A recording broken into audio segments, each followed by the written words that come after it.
ಮೃತರಿಗೆ ಸಂತಾಪವನ್ನು ಸೂಚಿಸಿದ್ದಾರೆ ಪ್ರಧಾನಿ ನರೇಂದ್ರ ಮೋದಿ ಅವರು.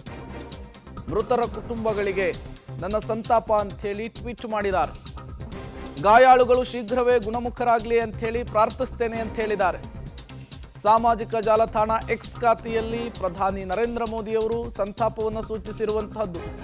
ಮೃತರ ಕುಟುಂಬಸ್ಥರಿಗೆ ತಲಾ 2 ಲಕ್ಷ ರೂಪಾಯಿ ಪರಿಹಾರ ಘೋಷಣೆ, ಗಾಯಾಳುಗಳಿಗೆ 50,000 ರೂಪಾಯಿ ಪರಿಹಾರವನ್ನು ಘೋಷಿಸಲಾಗಿದೆ. ಒಂದು ಕಡೆ ಗೋವಾ ಸಿಎಂ ಟ್ವೀಟ್, ಮತ್ತೊಂದು ಕಡೆ ಪ್ರಧಾನಿ ನರೇಂದ್ರ ಮೋದಿ ಅವರ ಟ್ವೀಟ್ ನೀವು ಸ್ಕ್ರೀನ್ ಮೇಲೆ ಗಮನಿಸ್ತಾ ಇದ್ದೀರಿ.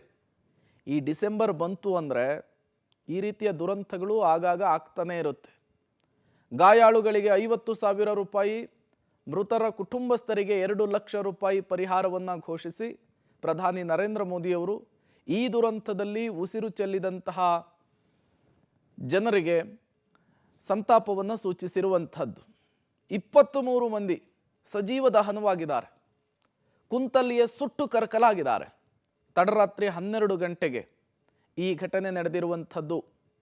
ನೀವು ಕೂಡ ಆ ಸಿಲಿಂಡರ್ ಸ್ಫೋಟದ ತೀವ್ರತೆ ಮತ್ತು ಭೀಕರತೆ ಹೇಗಿತ್ತು ಅನ್ನೋದನ್ನು ಸ್ಕ್ರೀನ್ ಮೇಲೆ ಇರುವಂತಹ ದೃಶ್ಯವನ್ನು ನೋಡಿ ಗಮನಿಸಬಹುದು.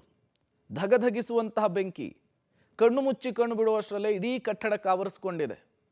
ಹೆಂಗಾದರೂ ಹೊರಬರಬೇಕು ಅಂಥೇಳಿ ಜನ ಯೋಚಿಸೋದಕ್ಕೂ ಕೂಡ ಟೈಮ್ ಸಿಕ್ಕಿಲ್ಲ. ಇಡೀ ಕಟ್ಟಡವೇ ಹೊತ್ತಿ ಉರಿದಿರುವಂಥದ್ದು ನೋಡಿ.